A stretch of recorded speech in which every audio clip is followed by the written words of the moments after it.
All right, today we're diving into the beautiful, quiet world of Korean temple stays. And our goal is super simple, to help you have an experience you'll remember for all the best reasons, with a lot less worry and a whole lot more genuine connection. You know that feeling, right? You walk into a sacred, peaceful space, and that's the first thought that just screams in your head. If you felt that, trust me, you are not alone. It's that classic feeling of really wanting to be respectful, but having no idea what the rules are. But that anxiety, that's exactly what we're going to swap out for confidence today. Think of this as your go-to guide, designed to make your temple stay feel truly peaceful and meaningful, especially if it's your first time. So let's reframe this whole idea. This isn't about being scared of making a mistake. It's really about shifting your focus from a place of fear to a place of thoughtful, considerate respect. And here is the absolute core of it all. You do not need to be an expert in Buddhist rituals. The monastics and the staff, they're looking for something much, much simpler. Just stable, considerate behavior. That's it. That's the key. And believe it or not, the most important thing you can do for a great experience actually happens before you even pack a single bag. It all starts with choosing the right program for you. Okay, so there are basically two main flavors. You've got the experience style, which is perfect if you're a first-timer. You're going to get more guidance, more flexibility, a lighter schedule. It's a great introduction. Then there's the retreat style. This is for people who already know they enjoy deep silence and are ready for stricter rules and a real contemplative focus. Honestly, picking the wrong one for your personality is probably the #1 reason people have a tough time. So once you've picked your program and you're there, on site, pretty much all the etiquette you need to know can be boiled down to 3 really simple core concepts. This is the framework that's going to guide almost everything you do. And what are they? Time, sound, and space. Just keep these 3 words in your mind, and you'll be able to navigate your stay so much more easily. Let's break each one down. First up, sound. A lot of programs have what's called noble silence, and it means more than just not talking. Here's the crucial detail most people miss. In a quiet wooden hall, even the vibration from your phone is noise. It can really travel. So the best practice? Just turn your phone completely off. Next, let's talk about time. Curfew at a temple is not a suggestion, okay? It's a really important part of the community's rhythm. So here is your no-stress arrival formula. Take the official curfew time, subtract a 30-minute buffer for, traffic or getting lost, and that becomes your real target arrival time.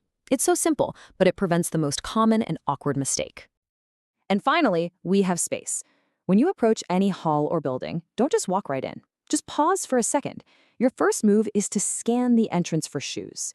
If you see a shoe rack or a neat line of shoes outside the door, that's your crystal clear signal to take yours off. Okay, now this next one is a detail that's really easy to miss, but culturally very important. A lot of these beautiful old buildings have a raised wooden sill at the entrance. It's called a threshold. You don't want to step on it, you always want to step over it. Right, so you've made it inside. Now, where do you sit? Well, unless someone specifically invites you to sit in the center or up at the front, the most respectful thing to do is find a spot along the side walls. It's a simple gesture that shows awareness and humility. Okay, we've covered the big 3. Now let's get into some of the finer points of personal conduct, like what to wear, when it's okay to take a photo, and just how to be around others. You know, the best outfit for a temple stay is one that no one even notices.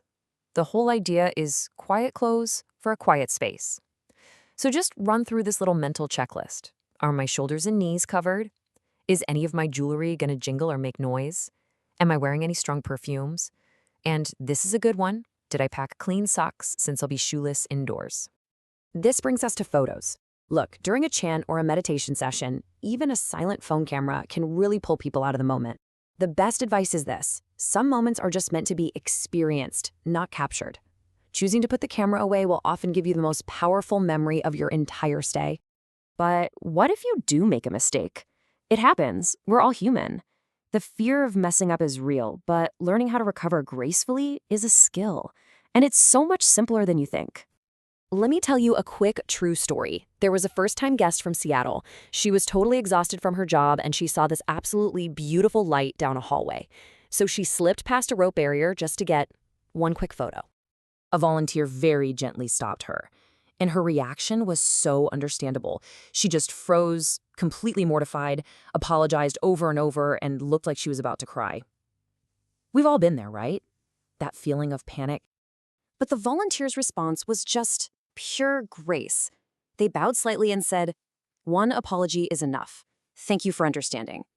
No shaming, no big deal, just a gentle correction. And then they moved on.